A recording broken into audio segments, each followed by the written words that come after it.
Pendant mes études, j'ai travaillé comme voiturier dans un hôtel chic de Los Angeles. Parmi les clients habitués se trouvait un dirigeant d'entreprise de technologie.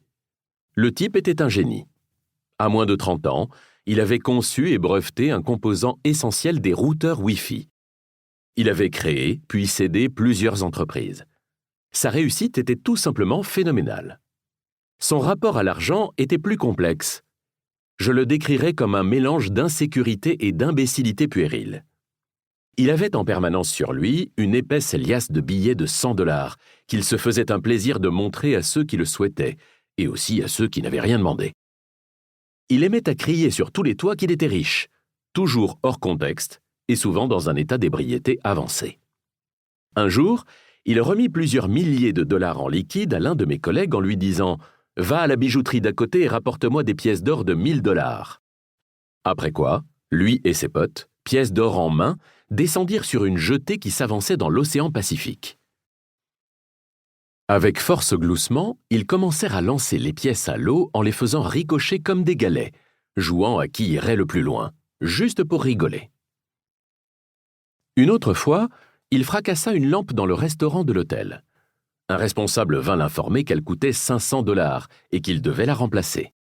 « Tu veux 500 balles, c'est ça ?» fit le gros bonnet d'un air incrédule.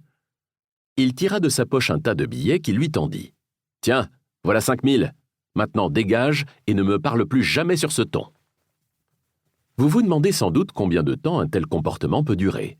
Réponse : pas longtemps. Quelques années plus tard, j'ai appris que ce grand ponte de la tech avait fait faillite. Le présent ouvrage repose sur l'hypothèse suivante. Votre réussite financière tient moins à votre intelligence qu'à votre attitude. Or, l'attitude n'est pas quelque chose qui s'apprend facilement, même quand on est suprêmement intelligent. Un génie incapable de maîtriser ses émotions peut finir ruiné. L'inverse est également vrai. Un type quelconque n'ayant jamais étudié la finance peut devenir riche s'il possède un petit nombre d'aptitudes comportementales qui n'ont rien à voir avec le niveau d'intelligence exprimé en termes chiffrés.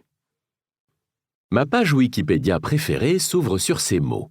Ronald James Reed était un philanthrope, investisseur, homme de ménage et pompiste américain.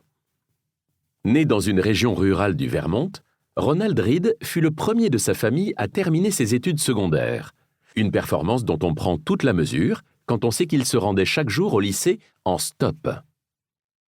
Pour ceux qui l'ont côtoyé, c'est à peu près tout ce qu'il y a à dire sur lui. Reed était quelqu'un qui ne se faisait pas remarquer. Il a passé 25 années employé dans une station-service et 17 autres à serpiller les sols chez JCPenney, une chaîne de grands magasins. À l'âge de 38 ans, il a acheté pour $12 000 une petite maison de 3 pièces, dans laquelle il a vécu jusqu'à la fin de ses jours. Devenu veuf à 50 ans, il ne s'est jamais remarié.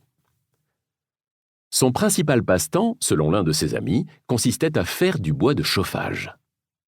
Reed est mort en 2014, à l'âge de 92 ans. C'est alors que cet humble agent d'entretien qui n'avait jamais quitté sa campagne a fait les gros titres de la presse internationale.